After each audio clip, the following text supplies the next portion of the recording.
విజయవాడ కనకదుర్గమ్మ తల్లి కోవిల్లో రాజద్వారం మీద ఇప్పటికీ ఈ పద్యం రాసి ఉంటుంది. నాకు అక్కడికి వెళ్ళినప్పుడల్లా పోతన గారు జ్ఞాపకానికి వచ్చి పొంగిపోతుంటాను. ఆయన అంటారు, అమ్మలగన్నయమ్మ ముగురమ్మల మూలపుటమ్మ. ఈ పద్యం పైకి ఒకలా కనపడుతుందండి, కానీ మీకు నేను ఒక రహస్యం చెప్తున్నాను ఇవాళ. మీరు తెలిసి కాని తెలియక కానీ పోతన గారు రాసిన పద్యాలు కొన్ని నోటికొచ్చి మీరు చదివారనుకోండి, సద్య ఫలితాన్ని ఇచ్చేస్తాయి. ఎందుకంటే మీరు కొన్ని చదవకూడదు, మీరు కొన్ని చెయ్యకూడదు. ఈ దుర్గమ్మ ఉందే లలితాపరాభట్టారిక, ఆ యమ్మ మా యమ్మ.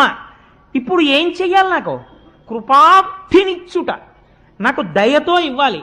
నాకు అర్హత ఉందని ఇవ్వక్కర్లేదు, నాకు ఇచ్చేయాలి దయతో. ఏమిటివ్వాలి?